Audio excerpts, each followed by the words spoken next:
Situation en Gambie, des organisations de défense des droits de l'homme au Sénégal organisent cet après-midi un vaste rassemblement. C'est pour exprimer leur solidarité avec le peuple gambien. Parmi ces organisations, on peut citer Amnesty International, Article 19, la RADDHO, mais aussi le mouvement Y en a marre, ainsi que la diaspora gambienne ici à Dakar.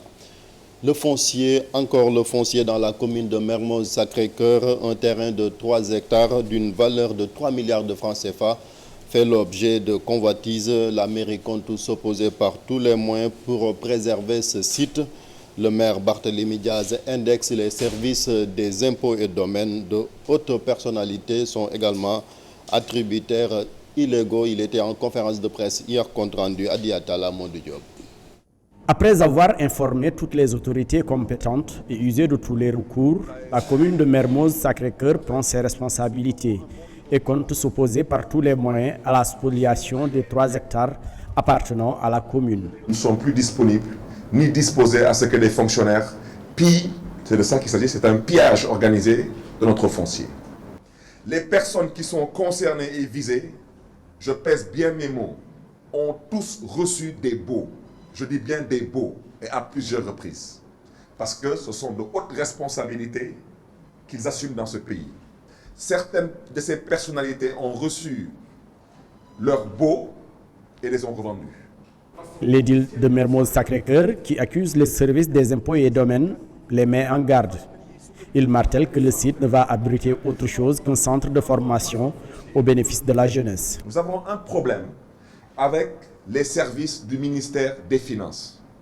Et je souhaiterais dire aux autorités concernées, si nous sommes en République, des instructions venant d'une autorité doivent être appliquées à la lettre. Dans le cas contraire, vous m'excuserez, nous n'avons pas d'autorité, nous avons des autorisés. Mermoz-Sacré-Cœur n'est dans aucune disposition pour accepter ce morcellement. Nous avons un projet sport-études. Nous voulons que les jeunes de notre commune qui rempliront les critères sportifs et académiques puissent avoir, dans le cadre d'un partenariat public-privé entre ces privés et la commune, les opportunités qui leur permettront demain de faire la fierté de ce pays. Il n'y a rien de compliqué. Le premier magistrat de Mermoz-Sacré-Cœur défie en outre le ministère du Renouveau urbain et qui veut exproprier sa commune d'un terrain lui appartenant. Quand le ministère du Renouveau urbain, par le canal de la DESCOS, se permet d'arrêter des travaux d'une commune qui existe de par une loi, le Code général des collectivités locales, sur son propre titre foncier, suite à une délibération du conseil municipal approuvée par l'État, vous comprendrez parfaitement que si la commune ne peut pas travailler dans son périmètre communal, personne ne travaillera dans le périmètre communal de Mermoz-Sacré-Cœur. C'est une question de principe. Barthélémy Diaz, au cours de la conférence de presse, a également renouvelé sa menace de reprendre l'espace occupé par les mécaniciens sur l'ancienne piste par tous les moyens. Sur le projet de sa destitution de son poste de secrétaire élu à l'Assemblée nationale, Barthélémy Diaz minimise et déclare se consacrer exclusivement à la gestion de sa municipalité. Le mieux rémunéré au Sénégal en termes de rendement par rapport au travail fourni ces députés. Vous êtes payé à ne rien faire. Vous êtes payé à lever la main, à baisser la main. Maintenant, si on vous paye pour lever la main ou la baisser dans l'année à peu près une vingtaine de fois, c'est un travail assez bien payé. C'est assez bien payé. Et comme je n'ai pas envie d'être payé pour ne rien faire, vous comprendrez que même au-delà du poste de secrétaire élu, je suis peut-être même prêt à aller un peu plus loin que le poste de secrétaire élu. Série de vols et de cambriolages en banlieue dakaroise. Les victimes renforcent les mesures de sécurité. Il s'agit entre autres de caméras de surveillance, d'alarmes, mais aussi du recrutement des agents de sécurité. Il y a bien de quoi, puisque nos reporters en banlieue dakaroise ont constaté ces derniers temps des séries de vols dans des boutiques de valeur. Par exemple, cette bijouterie où 65 millions de francs CFA ont été dérobés. Salif Sow, Asmalik Diop. Scène de vol de téléphone portable filmée par une caméra de surveillance dans une boutique. La gérante de celle-ci n'en croit pas ses yeux. Elle avait volé 2 téléphones. Elle a été filmée par les caméras parce qu'ici il y a des caméras. Quand tu entres ici, il y a des caméras qui te surveillent. On l'a déclaré à la police. Maintenant, on attend les résultats. Jusqu'à présent, elles ne sont pas encore revenues. Les images des caméras de surveillance, une fois données à la police, sont rarement exploitées comme il faut, pensent les victimes de vol. Ce bijoutier a récemment reçu nuitamment la visite d'une bande de malfaiteurs. Ces derniers sont repartis emportant avec eux plus d'1 kilogramme d'or et de l'argent. Le tout est estimé à 65 millions de francs CFA par le propriétaire du magasin. Ce dernier n'a point confiance aux caméras de surveillance, rétroviseurs et autres alarmes, dit-il. Moi, je ne fais pas confiance aux caméras de surveillance parce que les gens qui viennent ici ils sont masqués. Les caméras ne peuvent pas les prendre leur visage. Bon, ça ne sert à rien d'avoir des caméras de surveillance. L'essentiel, c'est vraiment d'avoir des armes et puis se défendre, c'est tout. Non, la police, tous les gens qui ont fait les braquages ces jours passés, c'est des gens qui sont masqués. On ne peut pas les reconnaître. Mais le vigile doit être secondé, défend cet agent de sécurité. Avec ses 5 ans d'expérience, les nouvelles technologies jouent un rôle primordial dans son travail selon lui. Alarme bouclier, caméra aussi sont des boucliers. Non, c'est pour nous permettre de faire des recherches en cas de vol. C'est pour nous permettre de faire des recherches.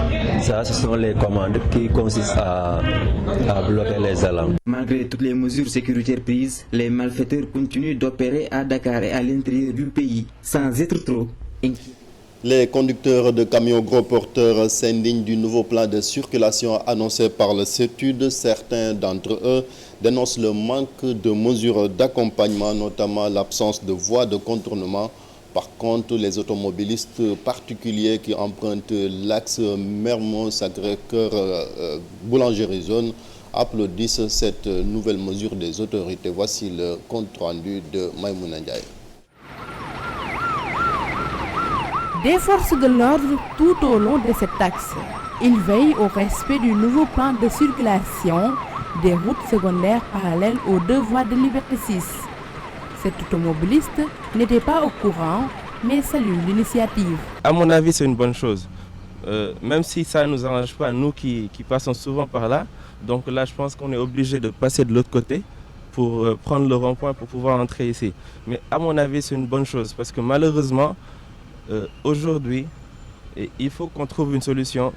Les Sénégalais sont indisciplinés.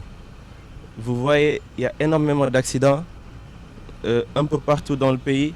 C'est tout juste à cause de l'indiscipline des chauffeurs. Donc je pense que si on fait de cette voie une voie à sens unique, je crois que c'est une bonne chose. Il est aussi prévu d'éloigner les gros porteurs et les charrettes de certaines artères. Ces transporteurs voient la solution ailleurs. On dirait que les chauffeurs de gros porteurs ne sont pas des citoyens. Il faut que les autorités en charge du transport réfléchissent sur comment prévoir des voies de contournement. Les embouteillages sont simplement dus à la forte concentration de véhicules à Dakar. Les gens investissent beaucoup sur le transport et les routes secondaires ne sont pas nombreuses. Des avis qui ne sont pas partagés par cet automobiliste. Tout ce qui est embouteillage, tout ce qui est blocage sur les rues, c'est causé par les camions. Aussi bien par les camions, les ndiagagnaï, les charrettes. Vraiment, c'est vraiment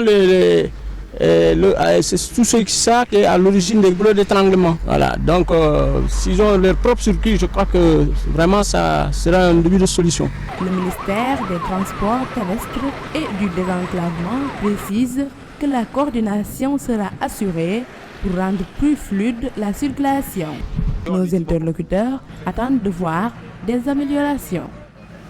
Voilà, cet élément de Maïmouna Ndiaye met fin à ce bulletin d'information. Merci de l'avoir suivi. La suite de Yaoulem, c'est tout de suite avec Pape Cheikh Diallo.